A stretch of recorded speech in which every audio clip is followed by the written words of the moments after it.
Olá, pessoas! Olá, fiéis seguidores do canal Raciocínios Espíritas.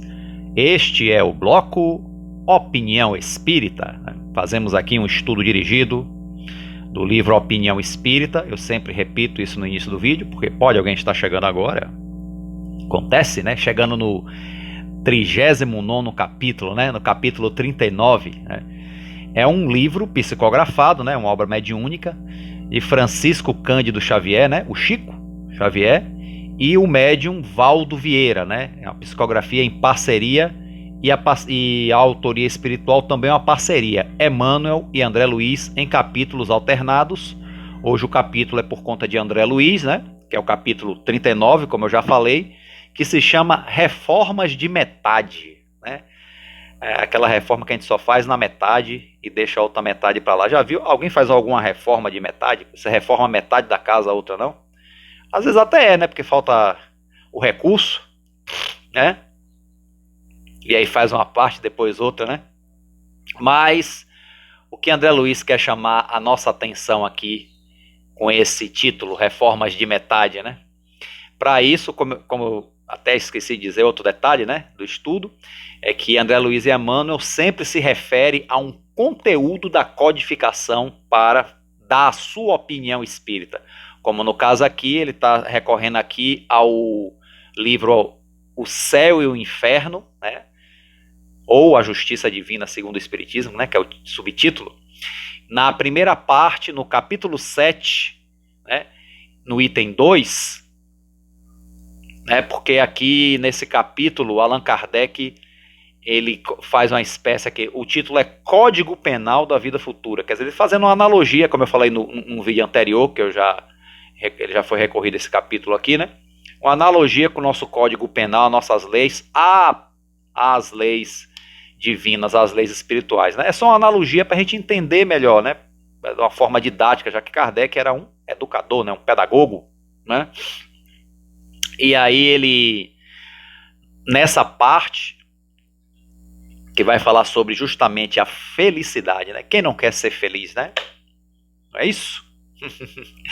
Então ele diz assim, ó, a completa felicidade, quer dizer, a felicidade plena, né? A plenitude da felicidade, né? Prende-se à perfeição. Olha só, né? Lembra aquela frase de Jesus, né? Sede perfeito, como é perfeito o vosso Pai Celestial. Então a felicidade plena somente quando formos perfeitos como é o Pai, né? Como assim nos disse Jesus, né? Entendendo-se aí a perfeição relativa, né? Porque ninguém nunca vai ser tão perfeito quanto o Criador, né? Mas e aqui Kardec vem trazer aqui, esmiuçando mais esse princípio, a completa felicidade prende-se à perfeição, isto é, purificação completa do espírito. O que seria a purificação completa do espírito, gente? A libertação de todas as impressões da matéria, a plena vida espiritual, né? A plenitude, como gosta de dizer Joana de Ângeles constantemente, né? Toda imperfeição é, por sua vez, causa de sofrimento e de privação de alegria, do mesmo modo que toda perfeição adquirida é fonte de alegria e atenuante de sofrimentos. Quer dizer, perfeição, não perfeição e imperfeição, né?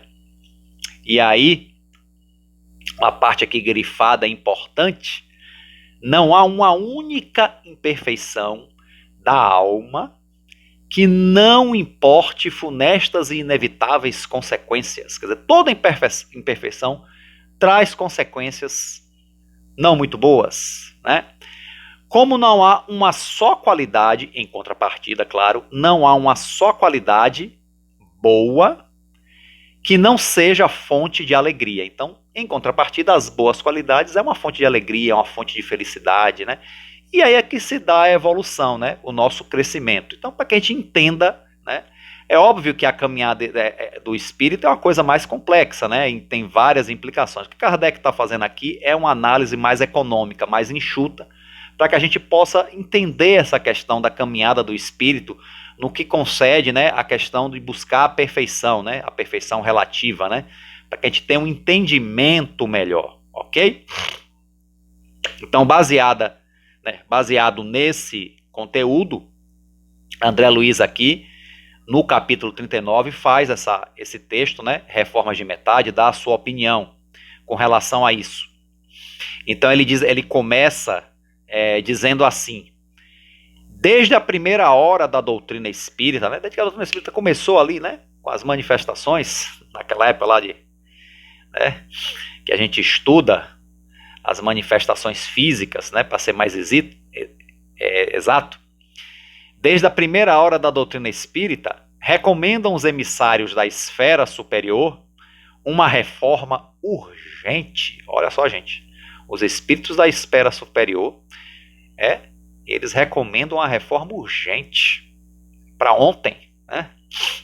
Inadiável, sem mais procrastinação, né? Intransferível.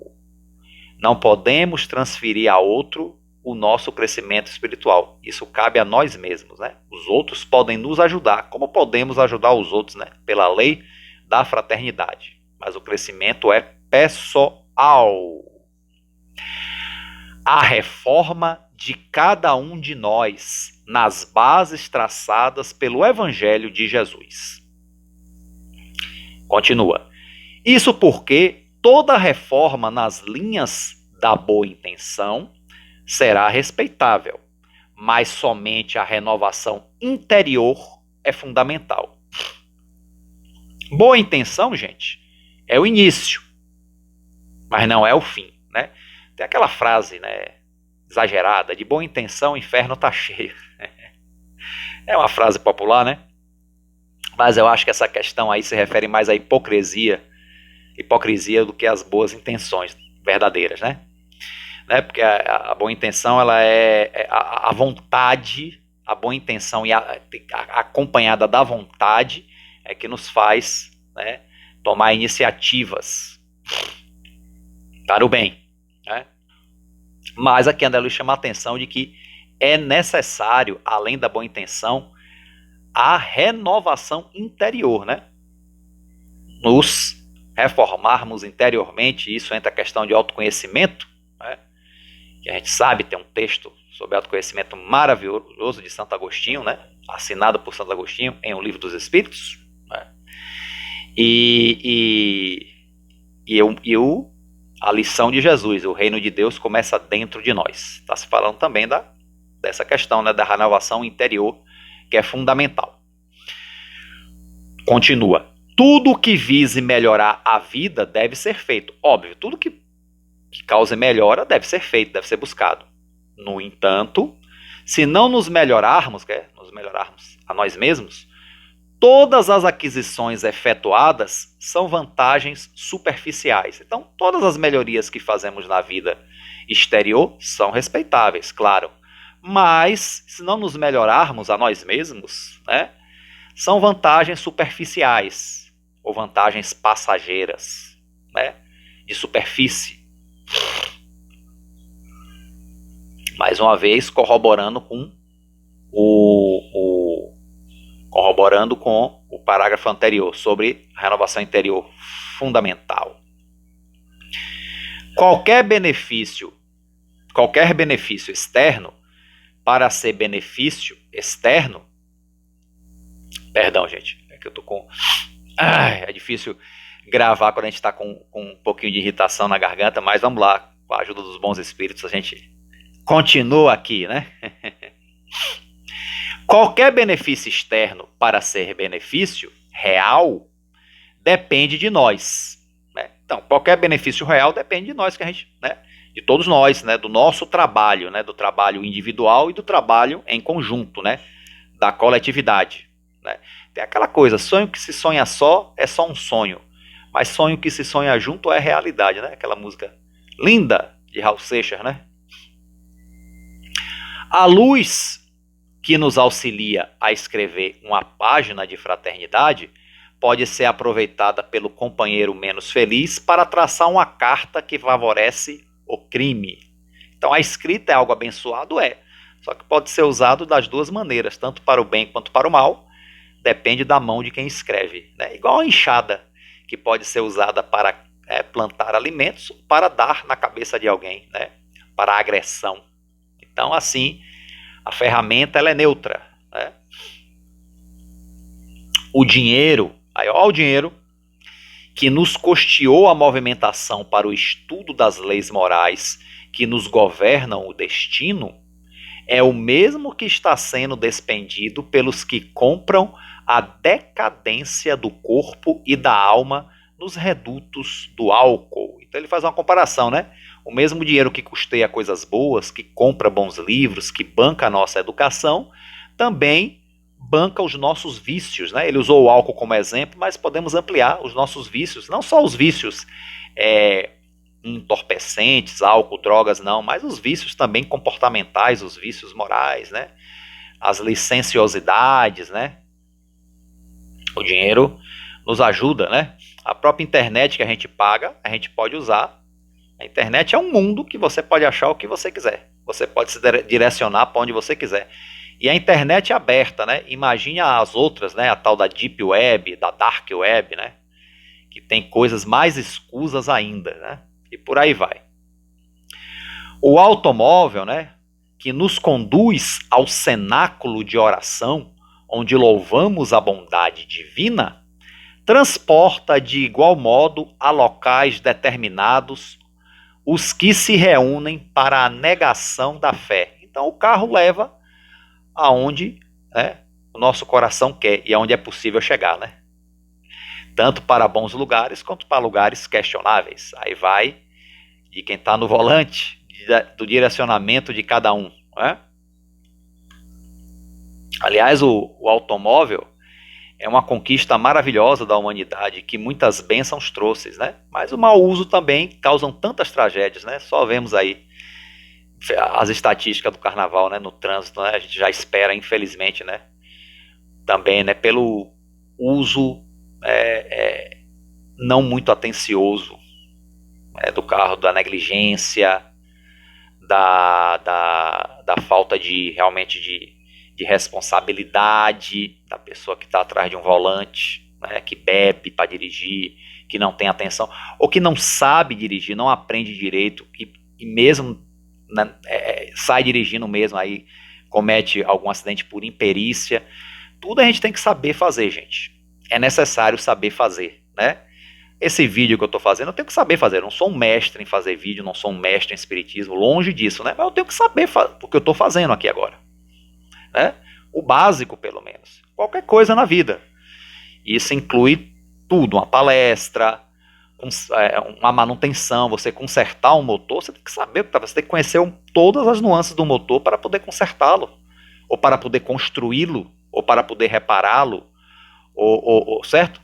Ou para dar uma aula sobre um motor, você tem que saber. Né? Então, o conhecimento, gente, é importantíssimo. E a noção de ética, de moral também, para usar bem esse conhecimento. Né? Ok. A morfina é uma substância usada, né, para aliviar dor e sofrimento do doente grave, que sente muitas dores, né? E André Luiz vai mencionar a morfina aqui, né? Ele foi médico, né, na última encarnação, né? A morfina, que alivia o sofrimento na dose adequada, não é diversa da que garante os abusos do entorpecente. Porque a morfina, na dose adequada, é uma bênção que alivia dores, mas tem gente que pega essa mesma substância para usar para o vício, né? Como usa várias outras drogas, né? Não raro se a gente ter notícia de pessoas que trabalham na área de saúde, que têm acesso fácil a essa substância e a tantas outras, que acaba viciando, né? Houve até uma reportagem há um bom tempo atrás sobre isso, né? Até pela própria facilidade em alcançar a substância, né? Continua aqui. Justo que não se impeça a formação de medidas destinadas ao bem comum. Claro que não, né? Bem comum é importante, é isso que a gente, inclusive, não só a gente procura fazer, né, dentro das nossas possibilidades, como a gente cobra do poder público também, que é a obrigação deles, que foram eleitos para isso, para fazer coisas pelo bem comum, né? Infelizmente, nem todos, né, têm essa noção. Pensa, faz coisas pelo seu próprio bem, né?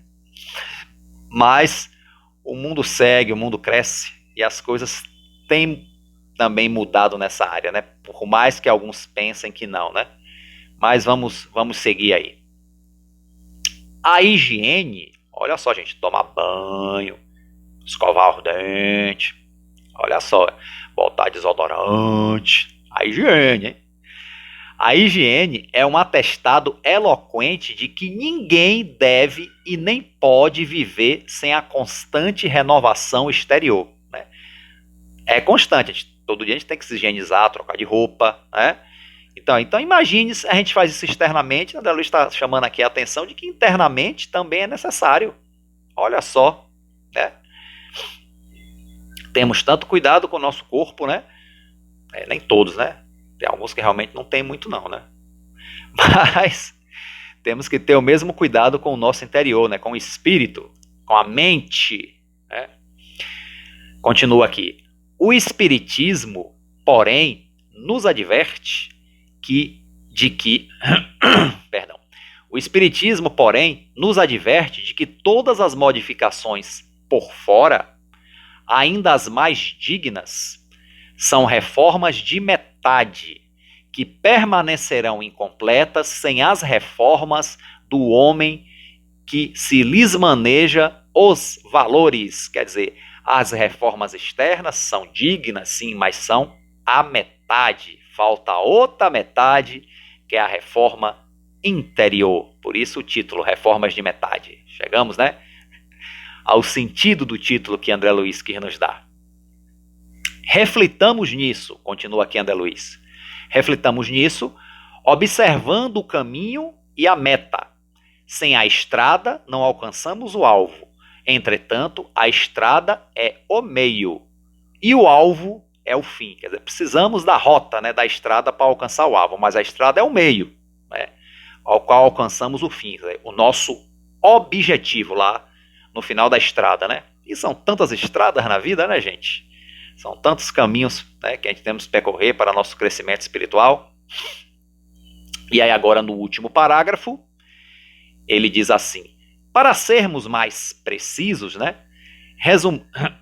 Para sermos mais precisos, resumamos o assunto com a lógica espírita, que é maravilhosa a lógica espírita, né? Então resumamos o assunto com a lógica espírita, num raciocínio ligeiro e claro. Então vamos resumir, ele vai resumir aqui com a lógica espírita, num raciocínio ligeiro e claro, né? Curto e grosso, curto e profundo, né? Todos nós, os ignorantes e os sábios, os justos e os injustos, podemos fazer o bem e devemos fazer o bem. Acima de tudo, porém, acima de tudo, é preciso ser bom. Olha que interessante. Todos nós, né, sábios, ignorantes, justos, injustos, todos nós, né, podemos fazer o bem, não só podemos, como devemos. Mas não adianta fazer o bem. Para crescermos interiormente, precisamos ser bons. Porque tem muita gente que faz o bem por vaidade. O bem é sempre o bem. Então, aquele que faz o bem, mesmo que seja para aparecer, para, né, botar uma foto no Instagram, por exemplo, está fazendo o bem, porque aquele ali está recebendo um benefício. É muito melhor do que não fazer nada. Mas, porém, é necessário, gente, que cresçamos por dentro. Que o bem seja a consequência de sermos bons, né? Que, por exemplo, a classe política faz muito bem, né, em muitos aspectos, mas faz para angariar votos, para angariar seus interesses pessoais. Mas aquelas pessoas que recebem benefícios, né? Se você pegar, por exemplo, o exemplo de André Luiz, né, que André Luiz recebe benefícios de oração de pessoas que ele fez o bem, mas que ele não fez o bem, né, por boa vontade, ele fez realmente por vaidade, né? O livro não descreve bem qual foi a situação, não diz bem. Só sei que é mencionado no livro que ele fez um bem a algumas pessoas por pura vaidade, né? Que ele realmente não estava preocupado com elas. Mas mesmo assim ele recebeu um benefício, porque aquelas pessoas beneficiadas foram reconhecidas e oraram por ele, e isso amenizou a sua situação de sofrimento, né? Está lá no livro Nosso Lar, né? Então o bem é sempre o bem. No filme mostra isso de uma forma diferente, mostra só uma pessoa, né? Uma mulher que era beneficiada, que ela e o marido eram atendidos, né, no consultório, e ela ora por ele. Aí mostra ali, né, ele vendo que só 2 pessoas oraram por ele no filme, a mãe e essa mulher, né, que ele a encontra em Nosso Lar, né. Então, ainda assim, o bem é sempre o bem. Agora, André Luiz tomou consciência de que só isso não era necessário, só isso não era o suficiente, que ele teria que também procurar ser bom, fazer o bem realmente de coração, né? Isso se chama o despertar, né? Então é isso que ele está chamando a nossa atenção. Mesmo porque quando a gente faz o bem sem ser bom, a gente faz o bem ali e depois, muitas vezes nem fazemos mais, né? Fizemos ali por um interesse. Então isso não nos dá realmente grandes crescimentos espirituais. E a doutrina espírita, né, que é o Evangelho de Jesus Redivivo, nos convida a coisas maiores no campo do espírito. Então, é isso que o capítulo quer dizer, né? Reforma íntima, nos reformarmos por dentro, procurarmos ser bom na medida do possível, né? Que nós somos assim como, às vezes, um palestrante, ele já é desencarnado, Dr. Luiz Barreto, nós parecemos vagalumes, né? Acendendo e apagando, acendendo. Então, por dentro temos o bem e o mal ainda, né? Tomamos atitudes ruins e atitudes boas, né? Então vamos caminhando, procurando crescer, se esforçando, né? Como está no Evangelho segundo o Espiritismo, né? Que Allan Kardec diz que o verdadeiro espírita é aquele que se esforça para ser melhor a cada dia, né? Ou ser um homem ou uma mulher de bem, né? E aí a gente vai se esforçando para cada vez, né? Essa luz do vagalume ficar acesa um pouco mais de tempo do que apagada, né? E aí, essa é a lição de hoje para mim, para vocês, para todos nós, né? Então, quem gostou aí, curte, compartilha, se inscreve no canal, quem está chegando agora.